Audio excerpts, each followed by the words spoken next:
The first sound was silence, the kind of heavy, unsettling silence that falls over a city right before bad news spreads.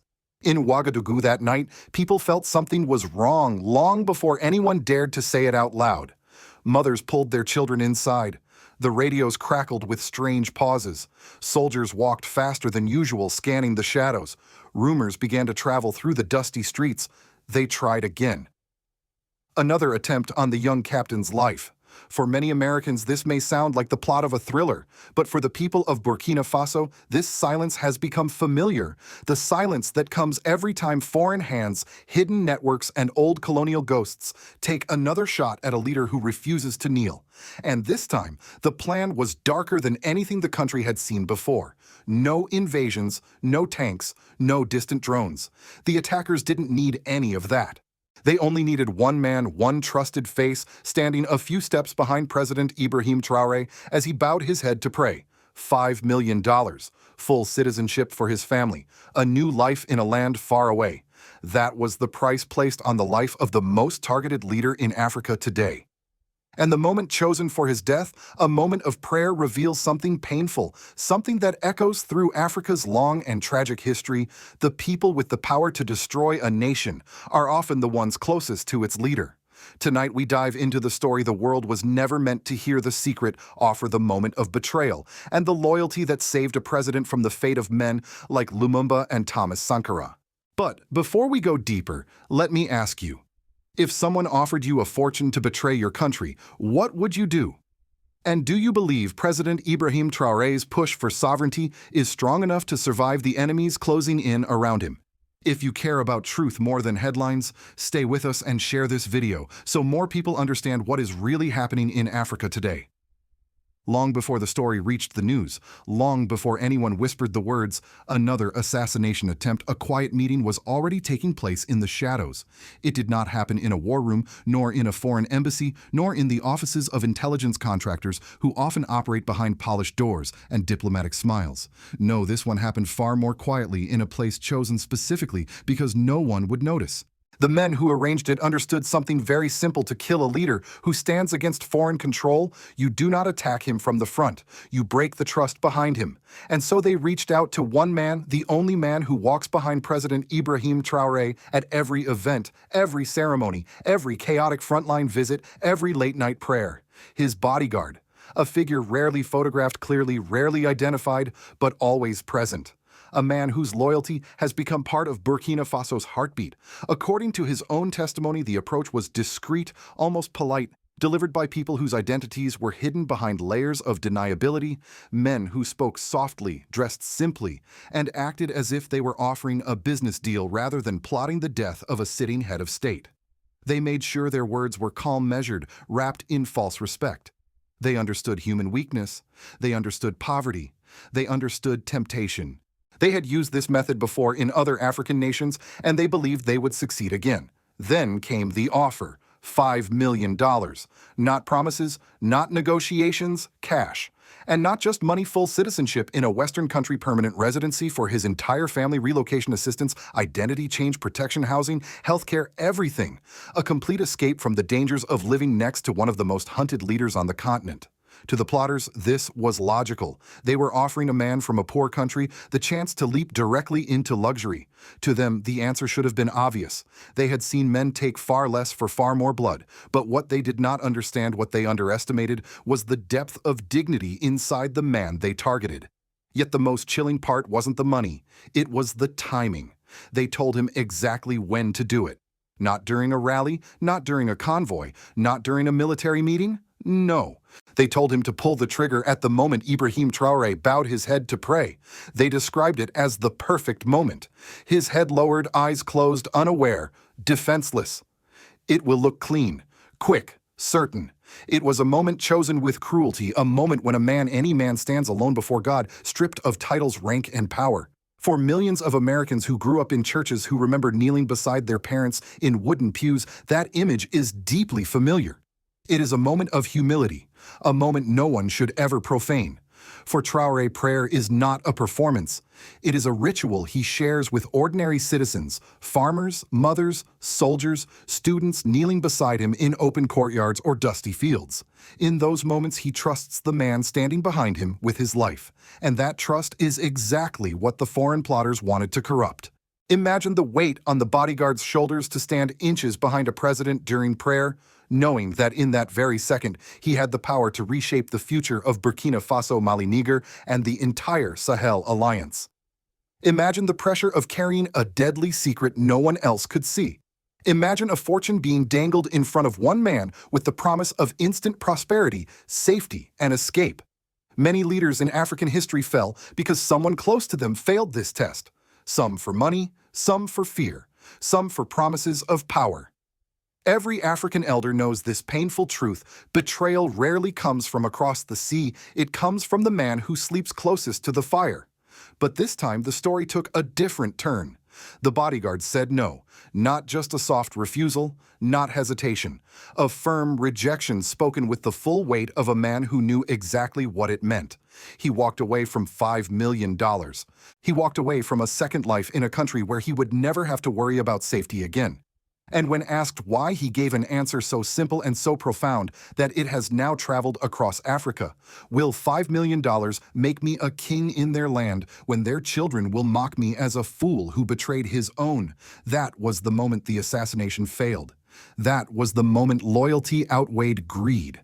That was the moment a nation was silently saved. The tension reached its breaking point the moment the story slipped out of the shadows and into the open. It did not spread through official press briefings or carefully prepared government statements. Instead, it traveled the way the most dangerous truths always do, whispered from soldier to soldier, carried by drivers at roadside checkpoints, murmured by market women who overheard pieces of conversation from a cousin of a guard who knew someone inside the presidential compound. And with every retelling, the same detail made hearts stop. The president was supposed to die while praying. For many in Burkina Faso that moment, the bending of the head, the lowering of the eyes is sacred. When people heard the foreign plotters chose that exact instant, something inside them broke. Old women shook their heads in disbelief. Young soldiers clenched their fists in anger. Religious leaders felt a chill run through them because in every culture, in every country, there exists an understanding, whatever your politics, whatever your ambitions, you do not strike a man when he is speaking to his God. That is why the revelation hit the public like a tidal wave. In neighborhoods across Ouagadougou, people retold the story again and again, unable to let go of the image Traoré surrounded by citizens bowing to the ground, unaware that the man standing behind him had been asked to betray him. Men who normally disagreed on everything politics, tribe, religion, suddenly found themselves united by a deep sense of violation. The attempted killing was no longer just about eliminating a president. It felt like an attack on the moral fabric of the nation. Inside the military, the reaction was even more intense. Burkina Faso's armed forces have endured years of instability, 2 coups, repeated threats, and an ongoing war against terrorism in the north. But news that outsiders had directly targeted the president through one of his most trusted protectors stirred fury and shame. Commanders ordered quiet internal reviews. Junior soldiers began watching each other more closely.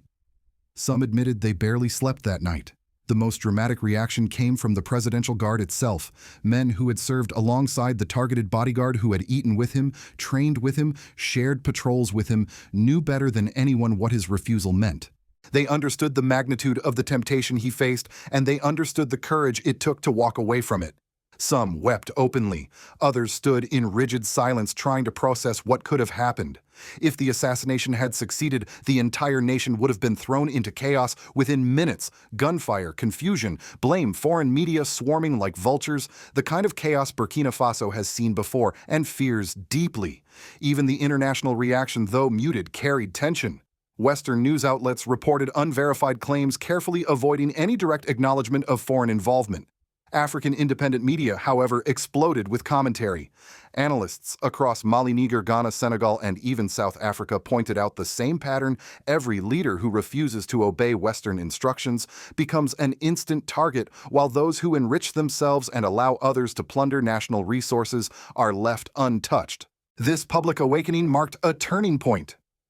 People began asking pointed questions. Why has Traore survived 18 assassination attempts if he is supposedly a dictator? Why do leaders accused of corruption in Cameroon or Equatorial Guinea never face similar plots? Why does the world stay silent when sovereign leaders are hunted but suddenly finds its voice when they attempt reforms? The answers were not comforting, but they were clarifying. For many Africans, and especially for the citizens of Burkina Faso, the failed assassination became undeniable proof that Traoré was fighting a battle far bigger than politics. It was a war between sovereignty and submission, between independence and influence. And for the first time in decades, people felt they were witnessing a leader who refused to play the old colonial script. In homes across the country, families sat together that night and spoke quietly about the bodyguard, about how one man's loyalty had stopped a plan designed by powerful hands far beyond Burkina Faso's borders. Some said he should be decorated. Others said his identity should remain hidden forever to protect him. But all agreed on one thing: without him, their nation would have plunged into darkness. And perhaps that was the true climax of this story, the moment when an entire population realized how close they came to losing not just a leader but the fragile future they are trying to rebuild. When the truth finally settled into the public consciousness that a single loyal man had silently stopped a foreign-engineered assassination, the ripple effects across Burkina Faso were immediate, emotional, and profound. This was not merely another political rumor. This was not the usual noise of opposition voices, social media gossip, or diplomatic accusations. This was a moment that reached into living rooms, mosques, churches, barracks, farms, and roadside cafes. It changed the way people looked at their president, their government, and even themselves. For ordinary citizens, the emotional impact was staggering. In marketplaces, women selling vegetables paused their work to recount the story, their voices trembling as they imagined how close their country had come to losing its young leader. Taxi drivers replayed the details to every passenger they carried, shaking their heads and saying, "If they kill him, who will fight for us?" In the northern regions, places scarred by terrorism, villagers spoke of the plot with a heavy sense of déjà vu. Many remembered what instability felt like, what leadership vacuums caused, and how quickly foreign forces arrived when a nation fell into confusion. The bodyguard's refusal became a symbol of protection, not just of a person, but of a fragile national identity struggling to stand upright after decades of manipulation. Young people reacted with a mix of pride and renewed seriousness. Students in Ouagadougou began circulating videos celebrating loyalty, courage, and patriotism. In dormitories and classrooms, conversations turned to the deeper meaning of vigilance. Some said, "We must protect this revolution ourselves." Others asked hard questions. How many others have been approached? How many more attempts will come? For the first time, many young Burkinabés felt personally responsible for defending the shift towards sovereignty. Inside the political system, the consequences were even more dramatic. The presidency did not hold a press conference. There was no theatrical statement, no parade of generals on national television. Instead, the government initiated a quiet but sweeping internal audit. Senior officers were reviewed. Mid-level commanders were questioned. Individuals suspected of unusual wealth or unexplained connections abroad were discreetly removed from sensitive posts. Several units were reorganized entirely. Though the public never saw the full list, rumors of resignations, transfers, and sudden early retirements spread quickly. This was not paranoia, it was strategy. Burkina Faso had long lived under the shadow of infiltrated networks. The attempted prayer-time assassination proved that foreign influence had penetrated deeper than officials previously believed. So the state moved swiftly to tighten every gap. Intelligence channels were rerouted, communication protocols changed, vetting for new appointments became far stricter, with special attention placed on financial histories, foreign travel, and unexplained associations. Among the military, trust became both a precious and fragile resource. Soldiers began to understand that their loyalty was now part of national defense, just as important as their weapons or training. Some veterans spoke softly of Sankara's era, reminding younger troops of how betrayal once shattered the dreams of an entire generation. This historical memory intensified the determination to prevent history from repeating itself. But perhaps the most powerful effect was the transformation of public perception regarding the struggle for sovereignty. Until this moment, many citizens believed Traoré's challenges were mainly political reforms, alliances, economic recovery. The revelation of this assassination attempt shifted the narrative entirely. people began to see the president's survival not as an ordinary political story, but as part of a greater continental struggle, a battle rooted in Africa's long history of external interference puppetry and the weaponization of internal betrayal. The assassination attempt did something unexpected. It united the nation in a way no speech or policy ever could. It reminded people how fragile progress is, how easily hope can be stolen, and how much courage it takes for a leader to stand firm when powerful forces want him gone. And through it all, the bodyguard remained unseen, unnamed, untouched by fame, a silent reminder that sometimes history is protected not by presidents, but by ordinary men who choose honor over gold. From Washington to Brussels, from Paris to London, the failed assassination attempt on President Ibrahim Traoré did not go unnoticed, even if many governments preferred to remain quiet, to observe from a distance, to avoid acknowledging just how close the Sahel came to collapsing again. Western intelligence communities understand the stakes far better than most ordinary citizens ever will. They know that one loyal bodyguard in Burkina Faso prevented a geopolitical disaster that could have spiraled far beyond West Africa's borders. In the United States, analysts familiar with African politics recognized a familiar pattern, one that stretches back to the Cold War. When a leader aligns with Western policies, his rule may be criticized, but it is tolerated. But when a leader insists on building sovereignty, controlling natural resources, and limiting foreign military presence, the global system reacts with unease. For American viewers over 60, this echoes historical memories: Vietnam, Cuba, Congo, Angola times when local leaders seeking independence suddenly became threats to international stability. That is why Traoré's survival raises uncomfortable questions in policy circles. Washington is not publicly opposed to him, yet the U.S. is watching closely because his decisions are reshaping the balance of power in West Africa. By moving Burkina Faso away from French influence, building alliances with Mali and Niger, and demanding control over minerals long dominated by foreign companies, Traoré has become a symbol of a wider shift: African countries insisting on writing their own future. For America, this presents both an opportunity and a challenge. The opportunity lies in the chance to rebuild relationships with African nations through respect, fairness, and genuine partnership, something many Americans, especially older generations, believe the U.S. should have done decades ago. The challenge is acknowledging that the era of Western dominance in Africa is fading. Leaders like Traoré are not asking for permission. They are not seeking validation. They are asserting their right to exist without interference, and that makes certain Western institutions deeply uncomfortable. Across Europe, reactions vary. France, once the defining power in the region, views Traoré's influence with visible frustration. European diplomats describe Burkina Faso's shift away from Western alliances as dangerous, radical, or unpredictable. But African observers see it differently. They see a continent waking up after a century of imposed obedience. On the African continent itself, the failed assassination triggered reflection rather than shock. From South Africa to Ghana, commentators drew parallels to past tragedies: Lumumba, Sankara, Gaddafi, leaders eliminated with the help of insiders, often with silent approval from powerful nations. Many Africans asked one question repeatedly: why do pro-Western dictators live long, uninterrupted lives, while leaders who stand for sovereignty rarely survive a decade? This question is beginning to travel beyond Africa. Older Americans who lived through the civil rights era understand the meaning of state power resistance and suppression. They know how narratives can be manipulated to justify intervention. They remember how leaders like Martin Luther King Jr., Malcolm X, and Fred Hampton were targeted not for crimes, but for their influence. And so when they hear about Traoré, a young officer trying to reclaim national dignity, surrounded by enemies, foreign and domestic, something resonates. They recognize the pattern. They recognize the danger. They recognize the courage. In the global arena, one truth is becoming clear: the survival of Ibrahim Traoré is no longer just a Burkina Faso issue.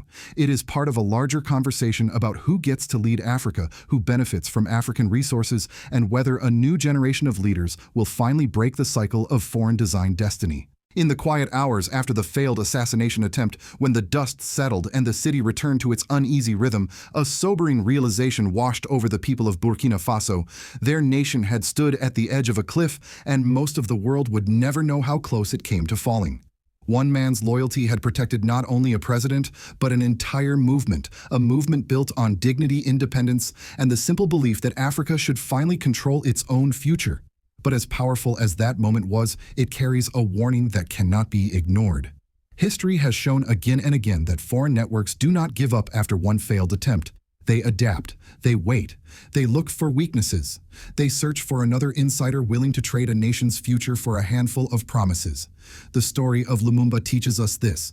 The story of Sankara teaches us this.